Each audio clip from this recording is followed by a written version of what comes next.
Here we have the flat model of blood vessels in the human body. So I'm going to walk you through some of the vessels on our list.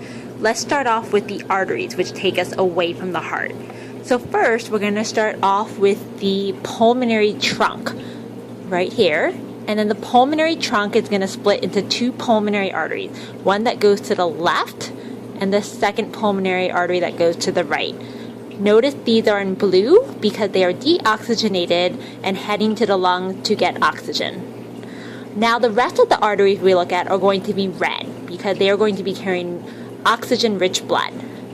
So we have right here, coming out of the heart, coming out of the left ventricle, we have your aorta. The aorta is going to start to curve right here. So here we have the aortic arch. Then it goes behind the heart in what's called the thoracic aorta. So you can't see that here because it's behind. Once you get down here into the abdominal cavity, it changes names into the abdominal aorta. So note that the aorta is one continuous vessel. It just changes names as you go to different parts of the body. Similar to how a freeway can change numbers, even though you stay on the exact same freeway. All right. So we've made it down to the abdominal aorta. Let's see where we can go from the abdominal aorta. So over here we have the spleen. So this vessel in red is the splenic artery. We can also go to the liver. This is your liver. Right here in red we have the hepatic artery. Hepatic means liver. And then here we have our two kidneys. So again, we're looking for red. Right here is the renal artery, and here is another renal artery. Renal refers to kidneys. Now, if we keep coming down the abdominal aorta, it's going to split into two arteries, one for each leg. This here, right at the split, is called the common iliac artery. You'll have a right common iliac artery and a left common iliac artery. All right, so I've just told you all the arteries that service the thoracic and abdominal cavities. Next, let's try and get blood to the head. So for this, we are going to need to use, off of the aortic arch, the common carotid artery.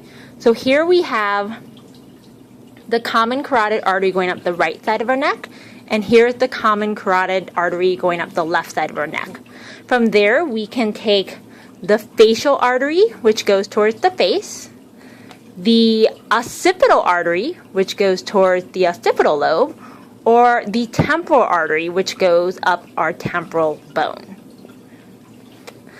Now let's try and get blood to our upper limbs, both the right and the left. To do that, we're going to have the aorta again, and we go out the arch. If we are going to the right side, either the right head or the right arm, we need to go up what's called the brachiocephalic trunk. So you'll notice there's three branches off of the aorta. This one right here is the brachiocephalic trunk.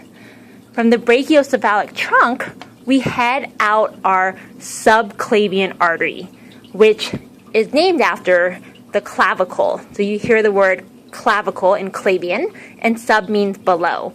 So the subclavian artery goes right below the clavicle. Now this artery changes names as we move positions, even though it's the same pathway. Right here, when we get to the armpit, right by the humerus bone and the scapula, this point right here, the artery is now called the axillary artery. So axillary refers to the location by the armpit. And then we can keep continuing down